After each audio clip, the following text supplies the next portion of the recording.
Didn't want to be a movie star, first of all. I just felt people in LA and movie industry, they were all messed up. I didn't want to be. Goldie Hawn isn't just another Hollywood legend. She's one of the last true icons from an era where a single wink could light up an entire room. One moment, she had everyone laughing till their sides hurt, and the next, she could leave hearts aching with her raw emotion. From the sweet mischief of Cactus Flower to the fierce determination in Private Benjamin, Goldie didn't just play roles, she broke the mold.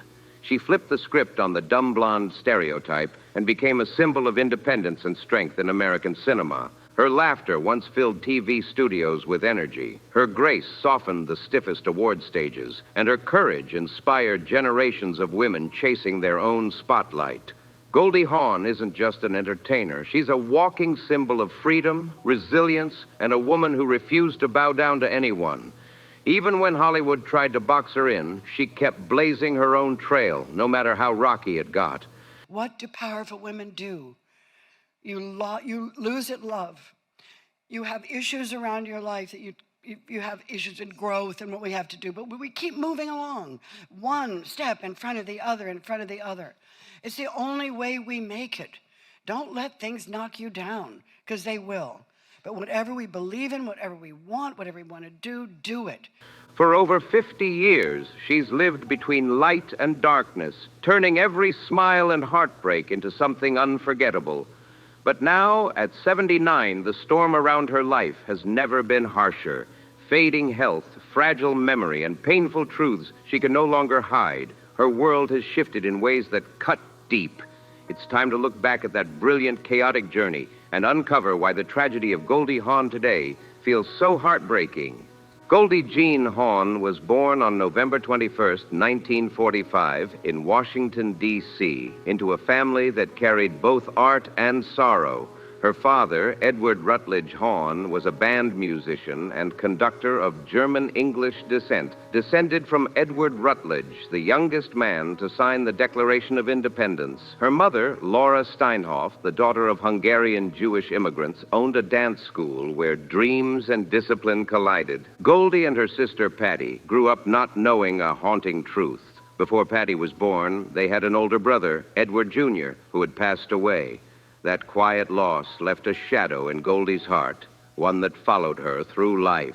At just 3 years old, she stepped into her mother's ballet and tap studio, and from that moment, the stage became her home. By the time Goldie Hawn turned 10, she was already dancing under the spotlight, chosen to perform in the Nutcracker with the Ballet Russe de Monte Carlo.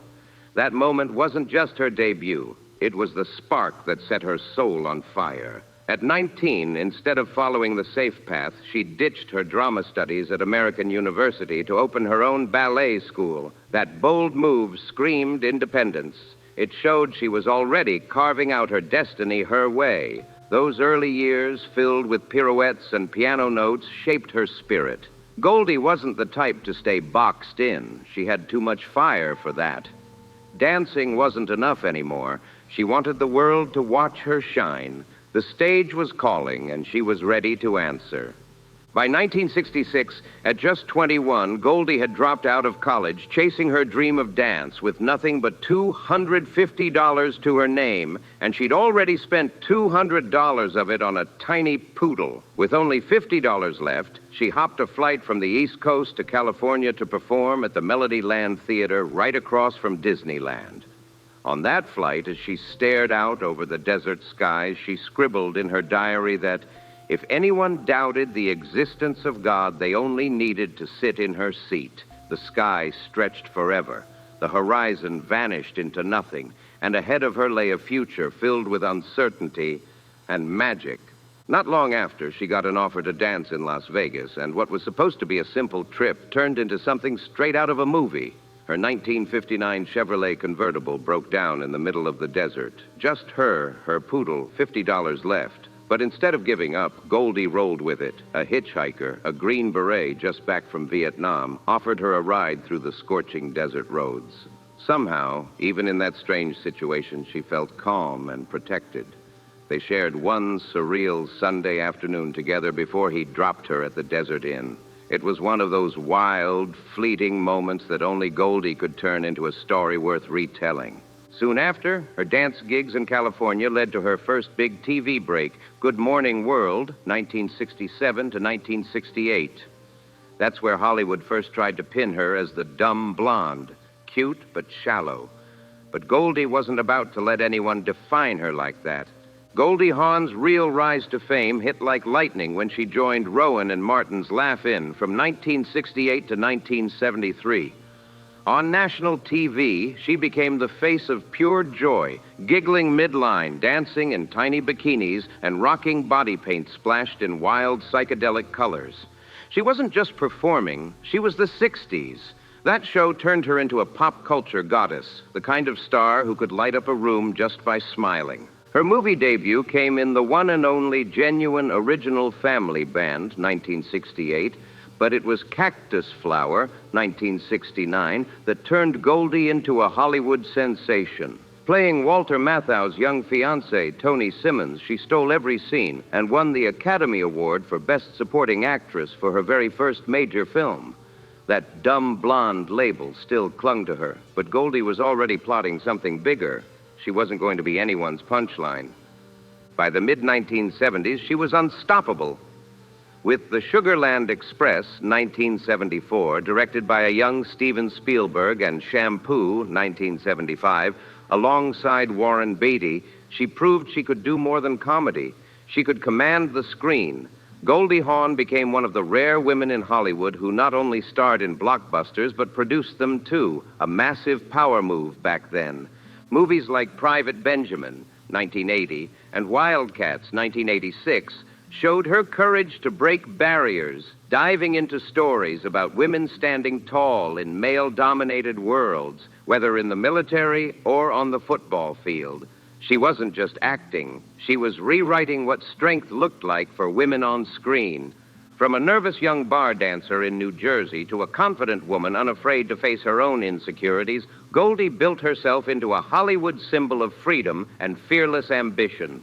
She lived by her own motto, "Don't tell me I can't, just watch me." And every role she took screamed that same fire. While some actors chase fame for decades, Goldie only needed one shot. That chance came with Cactus Flower, a role that seemed small at first but exploded into a career-defining moment. Her character, Toni Simmons, was sweet yet daring, a woman so deeply tangled in love that she nearly lost herself. The movie made just $3 million, but what it launched was priceless. It created a superstar. Cactus Flower wasn't just a hit, it was a phenomenon. The film pulled in over $25.8 million in the U.S., landing in the top 10 box office hits of the year. And when Oscar night arrived, something unbelievable happened. Goldie Hawn's name was called for Best Supporting Actress, all for her first ever major movie role. The story behind that golden moment made it even more legendary. Goldie wasn't even there to hear her name. She was in London filming There's a Girl in My Soup, completely unaware the Oscars were even airing. Sometimes I'm grown up and sometimes I'm just damn not, you know? Sometimes I just am not that grown up, you know? When I have to deal with important things, then I get grown up. When I have to deal with children, with business, with career moves, with properties, what I want to produce, what I want to do, then I'm a grown up. At 4 a.m, her phone rang, someone shouting that she'd just won an Academy Award.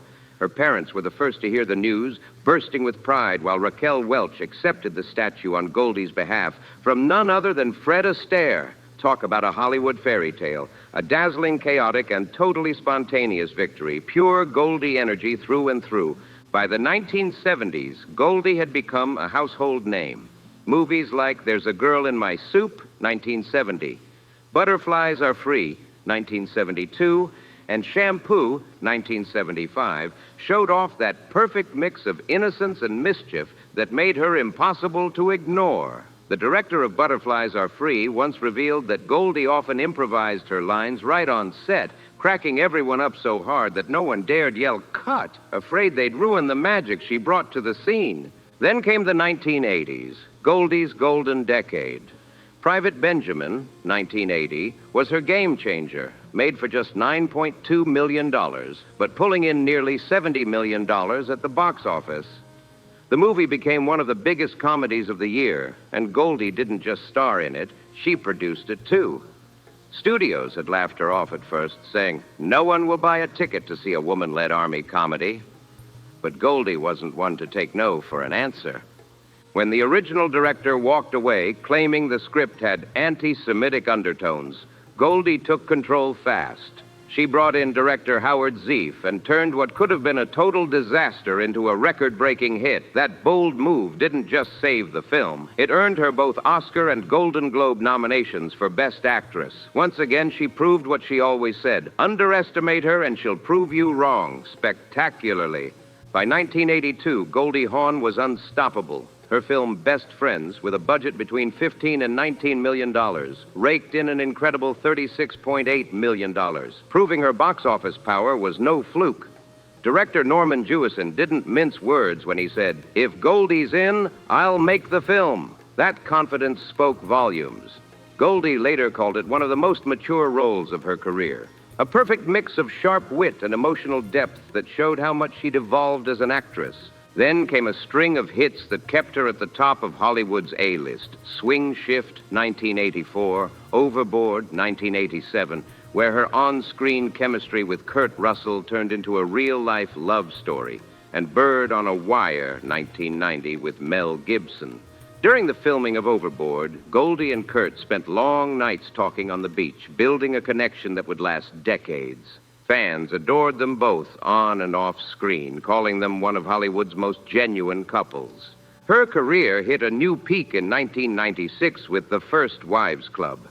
With a $26 million budget, it exploded into a massive success, grossing $181 million worldwide and becoming the biggest hit of her entire career. But behind that success was Goldie's determination. The original script was turned down by all three stars, Goldie, Diane Keaton, and Bette Midler, who thought it was too harsh toward men. Goldie took charge, pushing for rewrites to make the story funnier and more real, blending comedy with truth. Before shooting even began, the three women made a pact, something rare in Hollywood. They promised each other that no one would try to steal the spotlight. That sisterhood made the film what it was, a perfect mix of humor, strength, and heart. To this day, Goldie's films have earned over $2 billion at the domestic box office, adjusted for inflation. That's proof she wasn't just a 60s starlet or a passing trend. She was a powerhouse who turned every blonde role into something layered, smart, and unforgettable. She built a legacy that reshaped what it meant to be a leading woman in Hollywood. But fame isn't all glitter and smiles. The brighter her spotlight shined, the heavier the pressure became, pressure that only those closest to her could truly see. After the endless tours, flashing cameras, and red carpets, Goldie was left to face personal choices that sometimes sparked controversy. It was in that fragile space between stardom and real life that her private world began to reveal itself, intimate, complicated, and deeply human. Goldie Hawn's first marriage was a whirlwind of love, passion, and heartbreak. She met Gus Traconis back in 1966, when she was still an unknown dreamer, and he was already making waves in Hollywood. Gus had serious credentials. He'd played Indio, one of the Sharks gang members in the 1961 classic West Side Story. He danced beside Debbie Reynolds in The Unsinkable Molly Brown, 1964, and even performed alongside Elvis Presley in his legendary 1968 comeback special. That kind of resume made him a name to know, but what really bonded them was something deeper. They shared the same birthday, November 21st, and a wild love for dance, music, and that bohemian, free-spirited artist lifestyle. It was only a matter of time before sparks flew. By 1969, the same year Cactus Flower premiered and earned Goldie her Oscar, the two tied the knot in a small romantic ceremony in Honolulu, Hawaii on May 16th. It should have been a dream come true, but film has a funny way of testing even the strongest love. As Goldie's star began to rise, Gus started pulling away from acting and dancing, hoping to reinvent himself as a director. But Hollywood can be a cruel place for a comeback, and the pressure of Goldie's growing fame started to crack their foundation.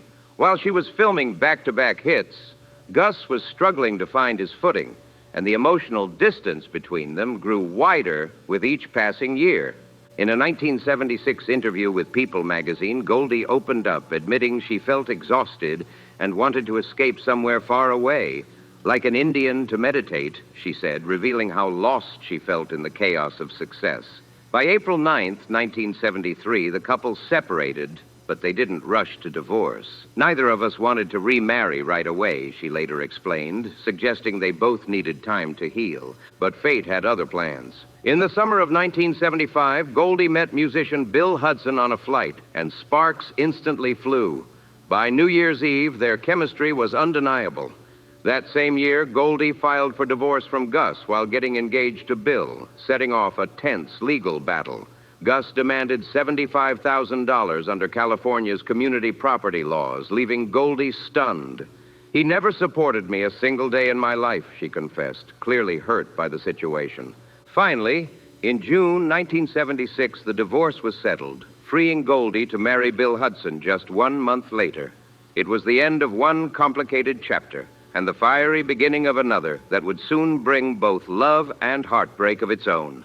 After the split, Gus Triconis didn't fade into the background. He kept hustling. Throughout the 1970s and 1980s, he directed a string of action-packed and low-budget exploitation films that gained their own cult following. Later on, he switched gears and worked in television, directing episodes of Baywatch, Quantum Leap, and Beauty and the Beast. In 1978, he remarried costume designer Barbara Andrews, and together they had a son, Nicholas. The two stayed devoted to each other until Barbara's passing in 2012, a quiet but lasting love that stood the test of time. Meanwhile, Goldie's life took a wild turn on that now famous flight where she met Bill Hudson, the charming guitarist of the pop-rock band The Hudson Brothers. At the time, she was still legally married to Gus, which already made the situation complicated. According to Bill's memoir, two versions, The Other Side of Fame and Family, their first date took a bizarre twist. Goldie allegedly invited Gus to join them. Bill claimed the evening went awkwardly quiet, but their second date was something entirely different and far more explosive. At a Rolling Stones concert, things got wild. Bill wrote that a tray of white powder was passed around and claimed Goldie joined in the party vibe. He said that night turned into a 12-hour conversation in bed, where they poured their hearts out and confessed their love, even though on paper she was still married. Goldie has always denied those details, calling them exaggerated stories from a bitter ex-husband. Just a few months later, on New Year's Eve, 1975, Goldie got engaged to Bill and officially filed for divorce from Gus, both on the same day. The whirlwind romance moved fast. Their wedding took place on July 3rd, 1976, in Tacoma Park, Maryland, a small, intimate ceremony far from Hollywood's glare. That same year, their first child, Oliver Hudson, was born on September 7th, 1976, followed by Kate Hudson on April 19th, 1979. From the outside, they looked like the perfect bohemian family, stylish, creative, and free-spirited. But behind those glossy magazine photos, cracks began to show. Goldie's career was skyrocketing, while Bill's music career struggled to keep up. The imbalance slowly tore at their relationship. Goldie would later admit with brutal honesty, some men just can't handle it when their wives are more successful than they are. It was a pattern that echoed her first marriage, fame changing the balance, love turning into resentment.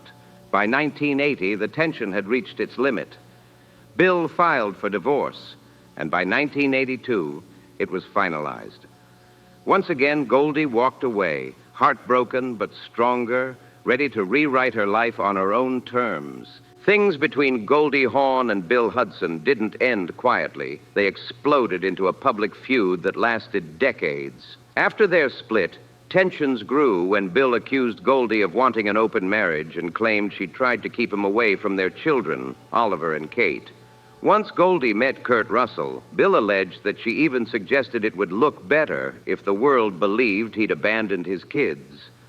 Those accusations painted a painful picture of a family torn apart behind Hollywood smiles. The feud went dormant for years, but it all reignited in 2015 when Oliver Hudson posted a now infamous Instagram photo on Father's Day that read, "Happy Abandonment Day." The internet went wild. Bill, furious, clapped back in the Daily Mail saying that Oliver and Kate were no longer my children and demanded they drop his last name entirely. That brutal public blow left their already fragile relationship completely shattered. What was once a family became a silence that still lingers today. The marriage didn't just end in divorce, it ended in heartbreak and bitterness, leaving behind a trail of wounds that would take years to fade. But just as one chapter of Goldie's love life collapsed, another, far more enduring, was quietly waiting to begin. If Goldie's romantic history were a Hollywood script, her first meeting with Kurt Russell would be the perfect setup for the grand finale. They met all the way back in 1968 while filming the one and only genuine original family Band. Goldie was 21, glowing with confidence, while Kurt was only 16, adorable, but too young for her. Both were in relationships at the time, so their connection stayed professional. Still, something about him lingered in her memory. Years later, Goldie told BBC Radio 4, "Both of us swore we'd never date another actor. And then, well, you see, never say never." It wasn't until 1983 that fate brought them face to face again, this time on the set of Swing Shift. Now both single, they saw each other in a brand new light.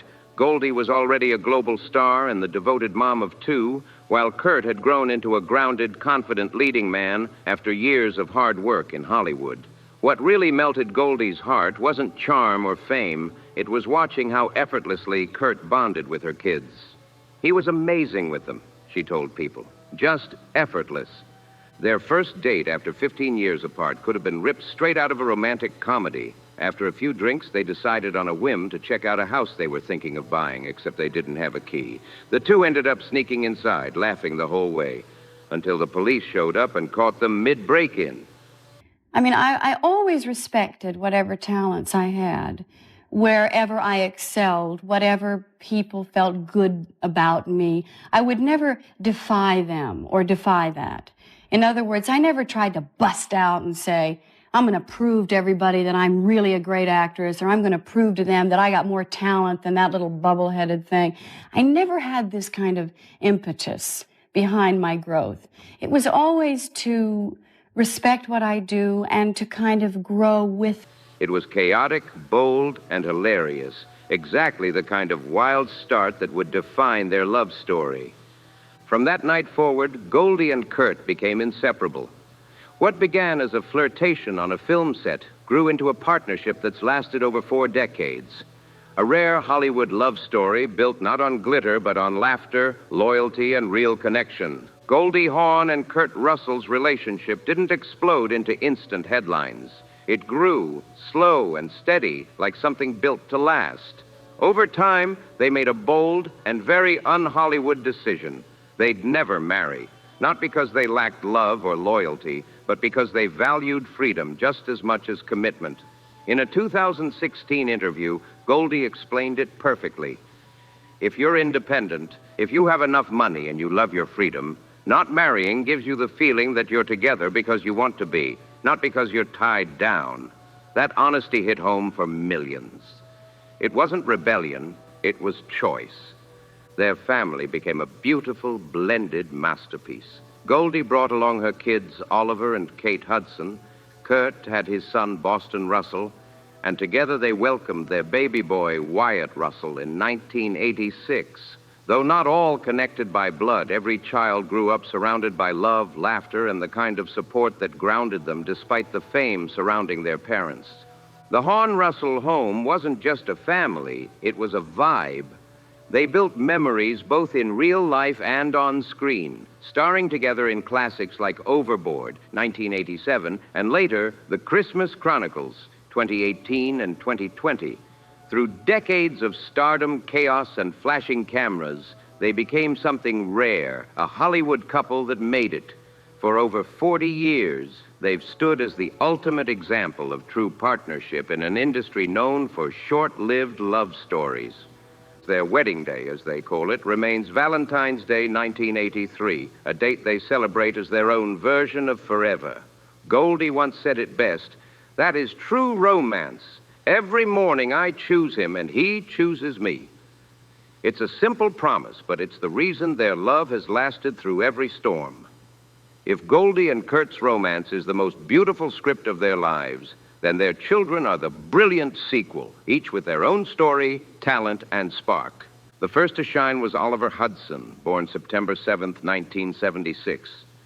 He's become a familiar face on TV, starring in hit shows like Rules of Engagement, Nashville, and The Cleaning Lady. But beyond acting, Oliver is the family's ultimate jokester. Even Kate admits it. "He's funnier than I am," she once laughed. Off-screen, Oliver co-hosts the podcast Sibling Revelry with Kate, where they share personal family stories that are so real and unfiltered, listeners can't help but blush. In his own life, Oliver has built a warm, fun-loving home with his wife, actress Erin Bartlett. Together, they're raising 3 kids, Wilder Brooks, Goldie Hawn, and little Rio Laura. And Oliver? He loves nothing more than making his kids cringe by embarrassing them every chance he gets. Whether he's cracking dad jokes or dancing in the kitchen, he keeps the Hudson Russell legacy alive, proving that laughter really is the heart of this iconic family.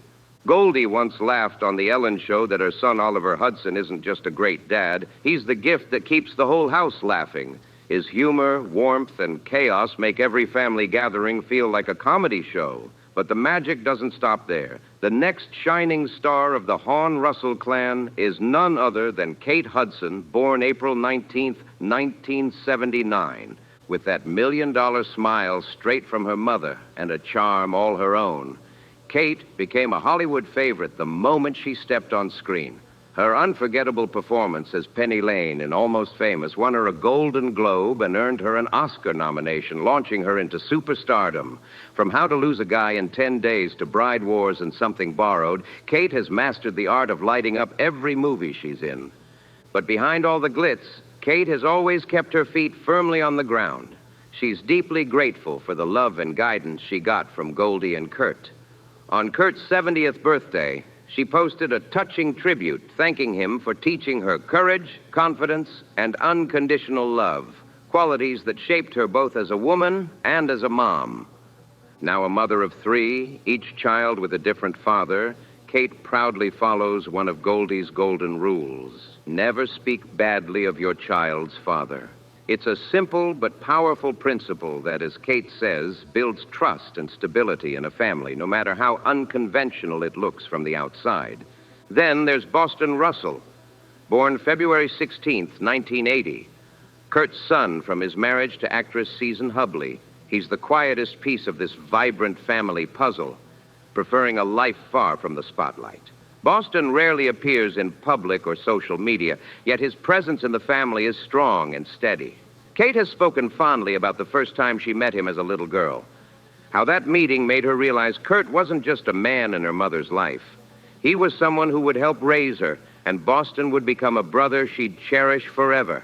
The youngest of the bunch, Wyatt Russell, born July 10th, 1986, is Goldie and Kurt's only biological child together, and he's got pure star power running through his veins. A former professional hockey player turned actor, Wyatt has made his mark with roles in 22 Jump Street and his breakout as John Walker in The Falcon and the Winter Soldier.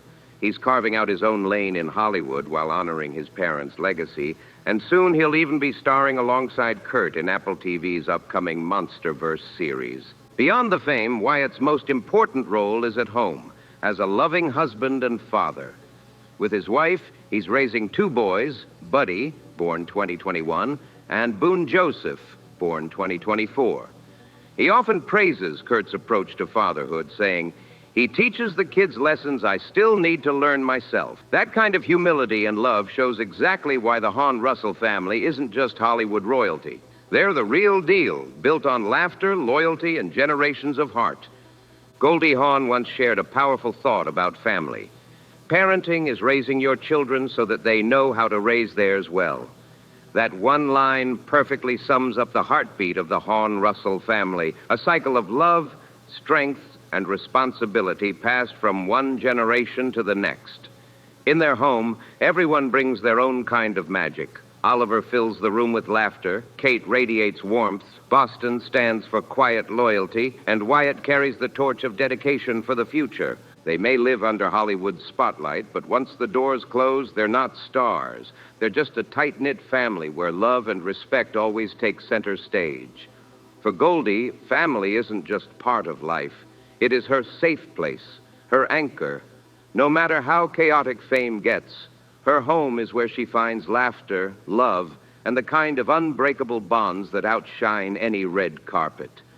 But the Hollywood world outside that sanctuary was never as kind or peaceful as the Russell Hawn household.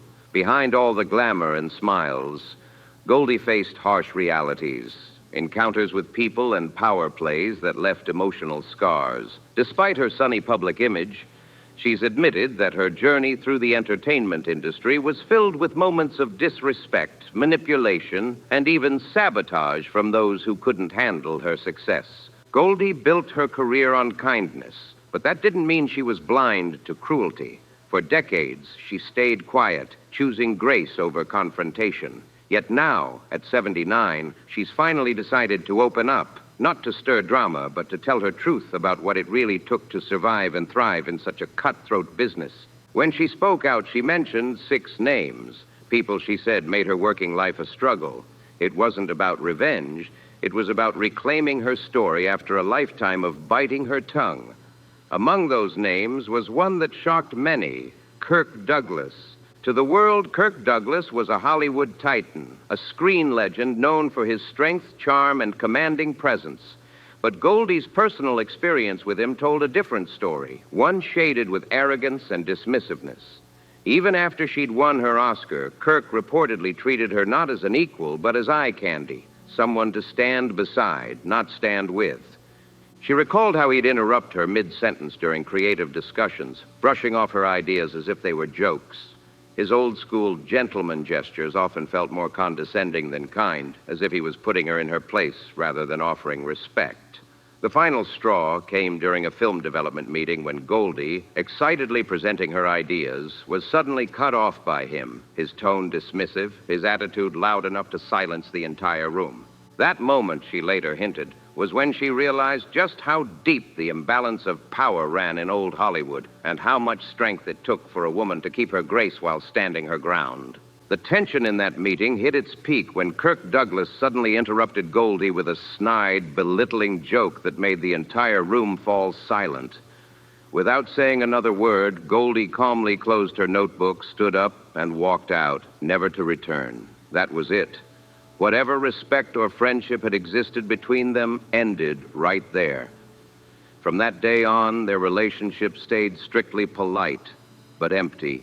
Goldie would later go out of her way to praise Michael Douglas, Kirk's son, calling him talented and kind.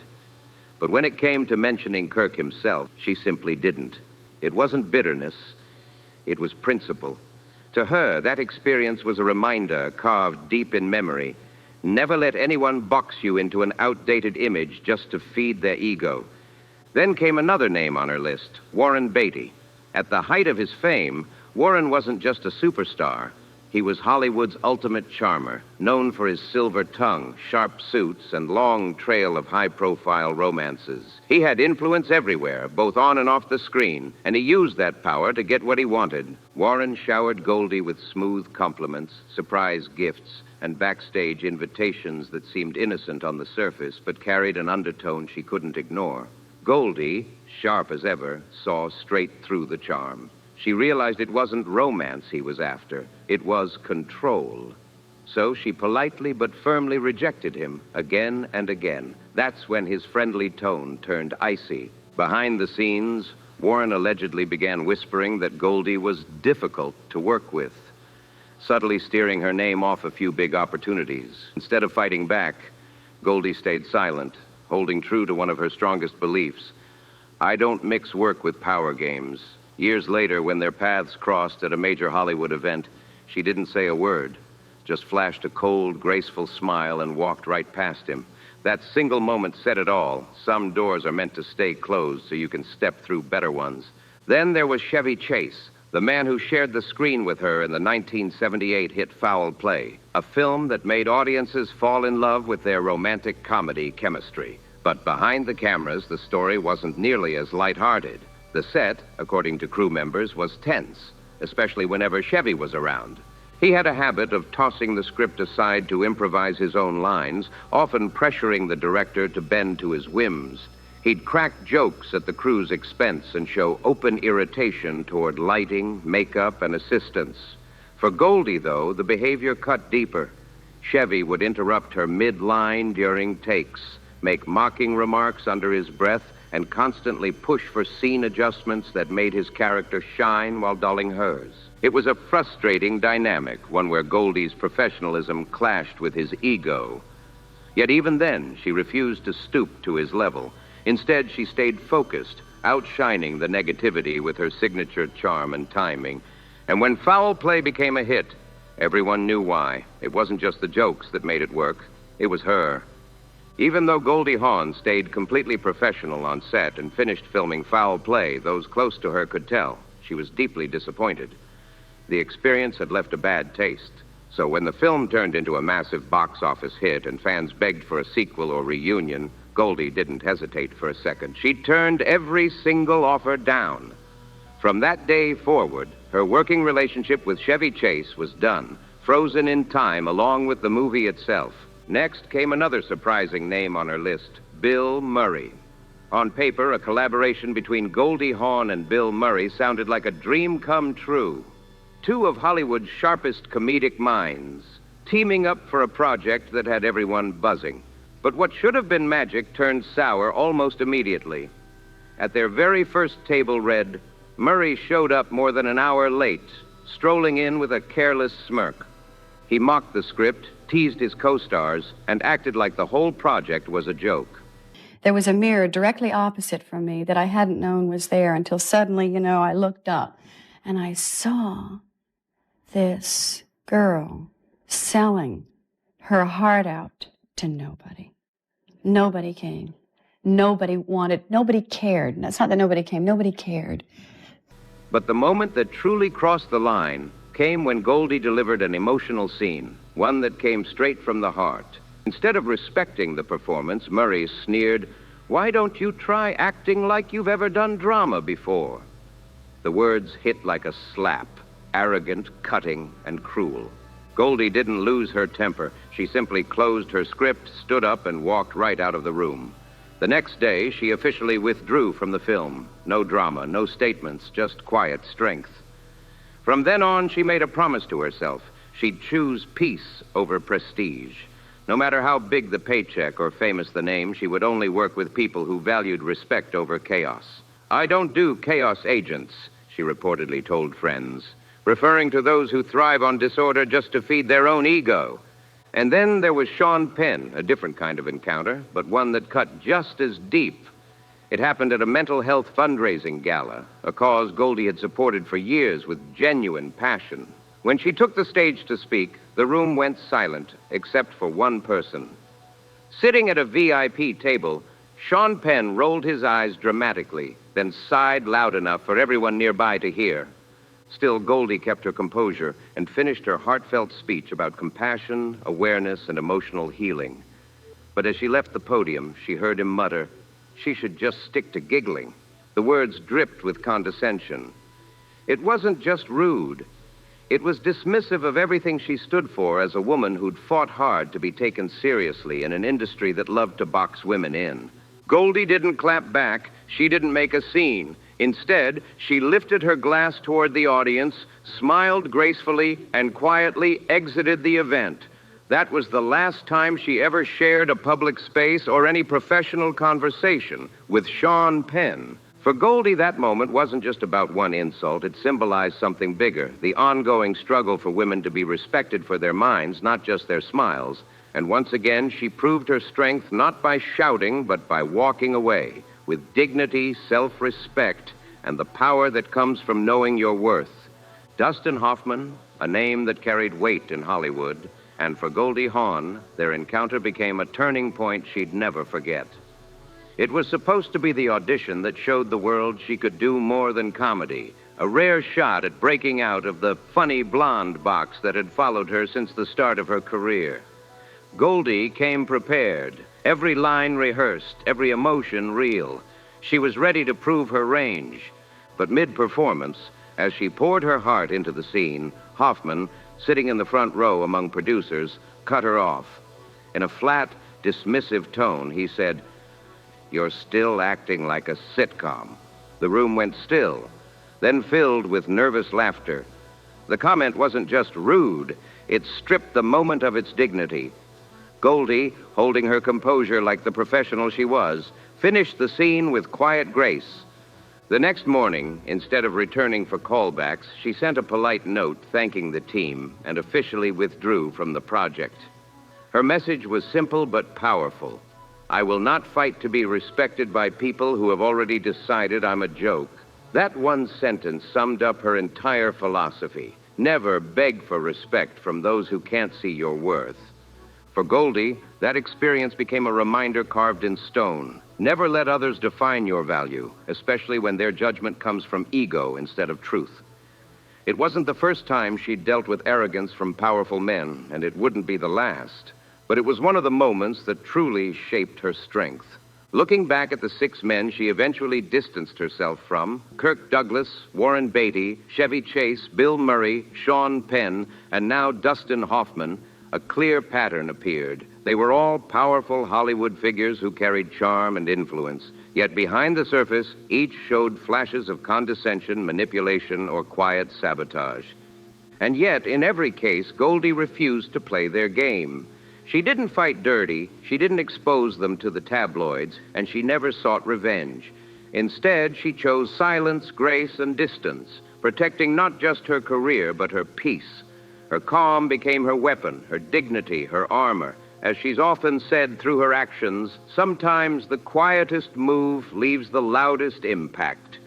Goldie's resilience sent a message far stronger than any confrontation ever could. Her career flourished, her audience's love never wavered, and her reputation stayed untouchable. Those who tried to belittle her ended up fading into the background of her success story. So, if you were in her shoes, facing public disrespect and private arrogance, what would you do? Would you walk away in silence as Goldie did, or call them out for the world to see?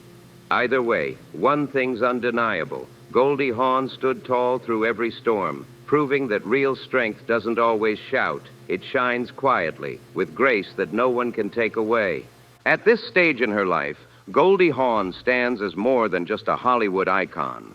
She's a legend who changed what it meant to be both funny and powerful on screen. Her acting legacy shines bright, built on that rare gift to blend humor with raw emotion, creating characters who weren't just charming, but strong, layered, and unforgettable. From her Oscar-winning role in Cactus Flower to blockbusters like Private Benjamin, Overboard, and The First Wives Club, Goldie mastered the art of making audiences laugh while tugging at their hearts. She shattered the industry's narrow idea of the dumb blonde, proving that beauty and brains could coexist in one unstoppable force. Goldie's performances radiated a kind of natural, untamed energy that no script could contain. She didn't just play roles, she redefined them. But her influence stretches far beyond the screen. It's written in her choices. Goldie has always lived and worked by her own rules, turning down toxic roles, walking away from projects that didn't align with her values, and keeping her integrity intact in a business that often rewards the opposite. She showed that success doesn't have to come at the cost of self-respect. Her 4-decade love story with Kurt Russell remains one of Hollywood's most admired partnerships, proof that lasting love doesn't need marriage certificates or fancy labels. Together, they built not just a home, but a legacy, a family spanning generations of creativity, laughter, and independence. Goldie's life has become a blueprint for countless women in the industry, inspiring them to own their freedom, protect their peace, and keep reinventing themselves no matter what age or stage they're in. Even now, after more than 50 years in the spotlight, Goldie Hawn still has that rare magnetism that draws people in the moment she steps into a room. At 79, she continues to light up screens and red carpets alike. That magic was on full display at the 2025 Academy Awards when Goldie and Kurt, the eternal golden couple of Hollywood, graced the Dolby Theater red carpet hand in hand, glowing with warmth and timeless chemistry. Once inside, she joined Andrew Garfield on stage to present the awards for Best Animated Short and Best Animated Feature. The audience softened the moment she appeared, that familiar spark still dancing in her eyes. Garfield shared a touching story about how Goldie had once brought joy to his late mother's life, a moment that quieted the entire room. Goldie responded with a muddled but endearing quip about how lucky she'd been to make movies, earning a soft, affectionate laugh from the crowd. It was classic Goldie. Graceful, funny, a little scattered, yet absolutely genuine. Even after decades in an unforgiving business, she still had the power to make people smile just by being herself. Her words that night weren't entirely clear. And then came the moment that left the crowd stunned. As Goldie Hawn stood beside Andrew Garfield, preparing to read from the teleprompter, she suddenly turned to him, smiled softly, and said, "Sweetheart, could you read that? I can't read it. I'm completely blind. Cataracts." The room froze for a heartbeat before a mix of laughter, surprise, and murmurs rippled through the audience. It was classic Goldie, unfiltered, honest, and still finding a way to make people smile even in a vulnerable moment. But right after that light-hearted confession, she showed exactly why she's a legend. With total calm, she opened the envelope, took a steady breath, and announced the winner, Flo, for Best Animated Feature. With perfect accuracy, her stage instincts kicked in like muscle memory, proof that even time couldn't dull her performer's grace. The internet, of course, lit up within minutes. Reactions were all over the place. Some fans thought it was just a simple vision issue, while others worried about her health.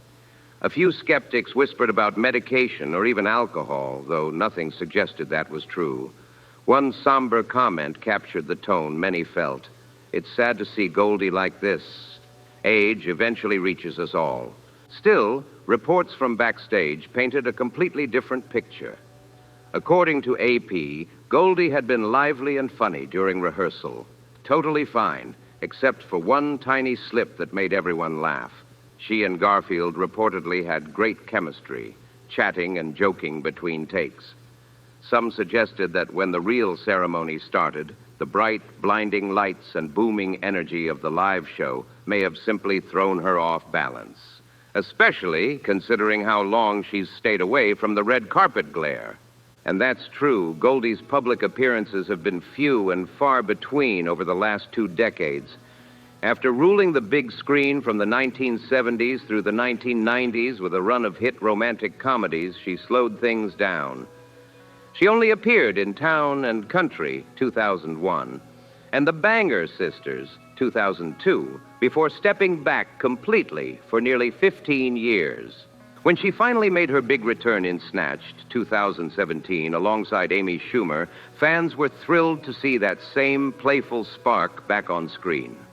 Since then, she's charmed a whole new generation as Mrs. Claus in The Christmas Chronicles, 2018 and 2020, on Netflix, starring opposite her real-life partner, Kurt Russell. She's also lent her voice to Phineas and Ferb in the heartfelt documentary SPF8, reminding audiences that her presence, even in small doses, still carries warmth and joy. The last time Goldie took the Oscar stage before that night was way back in 2014, and her last co-hosting gig came in 2018 at the SAG Awards, where she shared the spotlight with her daughter, Kate Hudson.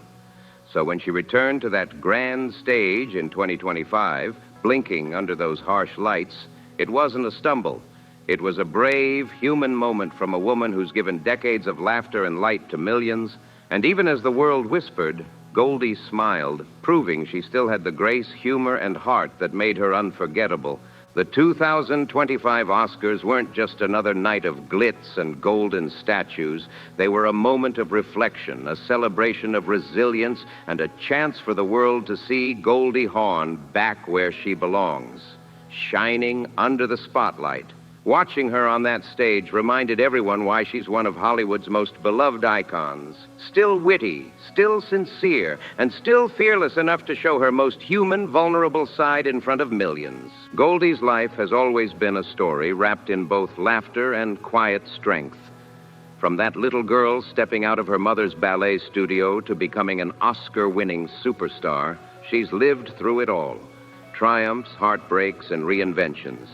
She's made the world laugh until it cried, but behind every giggle and glowing performance was a woman who carried her own share of struggle, broken marriages, cruel industry politics, and years when even her confidence was tested. At 79, Goldie may not grace the big screen as often, but her presence hasn't faded. It's evolved. She remains etched in our collective memory as a timeless symbol of freedom, humor, and endurance. Yes, time may have softened her voice and dimmed her vision a bit, but that smile, the one that could melt a room, and that unshakable spirit still glowed just as brightly. Goldie Hawn's story is more than a Hollywood tale. It's a human one. It reminds us that even those who once seemed invincible under the blinding lights of fame carry fragility too. And maybe that's what makes her so loved, even now. Her openness, her laughter through pain, her ability to show imperfection with grace, all of it has made her not just a star, but someone real. So think about it. If there's a film, a line, or just a smile from Goldie Hawn that stayed with you through the years, share it in the comments below. Maybe it was Overboard's unforgettable charm, Private Benjamin's grit, or the joy of the First Wives Club. Because in the end, what keeps a legend alive isn't trophies or box office numbers. It's the moments she made us laugh, cry, and feel understood when life felt like a storm. And if you've loved walking through this journey of Goldie's life, the triumphs, the tears, and the unstoppable sparkle, don't let it end here. Like, subscribe, and share this story so more people can rediscover the real hearts behind Hollywood's brightest lights. Drop your thoughts in the comments below, and let's keep celebrating icons who remind us that even in a world built on make-believe, the truest stars are the ones who stay real.